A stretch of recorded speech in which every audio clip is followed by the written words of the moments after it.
Hi everyone. In chapter 6 of our textbook, we talk about putting it all together, that is, how to organize our speech. And this is really important because have you ever been in an audience where a speaker seems to be all over the place? There's no beginning, there's no middle, there's no conclusion.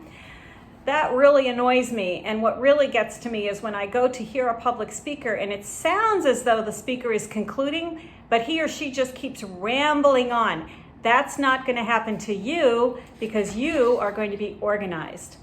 And so there are three main parts of every public speech, and that is an introduction, a body, and a conclusion. In the introduction of the speech, you need four important elements: startling the audience, revealing the topic, establishing credibility, and previewing the body of the speech. And that is really important because think about that. We have many things we can listen to every single day, many things to take our attention. So if you're going to speak in public to me, you need to grab my attention at the beginning of the speech, and you need to tell me how you know about this topic. That's establishing your credibility. And when you get to the body of the speech, you need to have a cohesive plan. And in this chapter, I talk about the various ways to organize the body of the speech. And I'm going to just give a couple on video so that I can just give you a snapshot. You can organize chronologically. You can organize cause and effect. You can organize problem solution. You can even organize topically. But the point is, you need to be organized.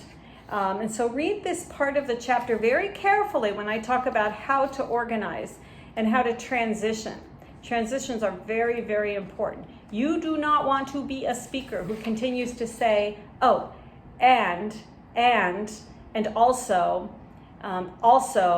You want to be able to say, now that you know why it's important to speak effectively in public, let's talk about the ways that you can organize your speech for maximum impact. So let's go on to the conclusion of the speech, because the conclusion is also very important. One of the big mistakes novice public speakers make is that they just go, I'm done, when they get to the end of the speech. No. That's not a good way to conclude your speech. And you don't want to also say, in conclusion, which is a very common way that people conclude their speeches. Don't do it.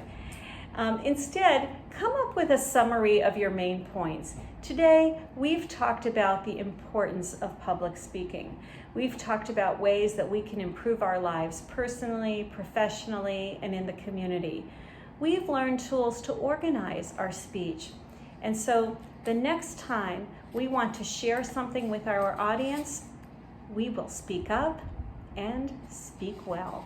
That's a good conclusion. So carefully read this chapter on organizing your speech because it's so important. And then start to plan out your speeches. Now in this course, I always take a look at your outlines and I give you some feedback before you move on to actually recording your speech, which I know is very helpful to you.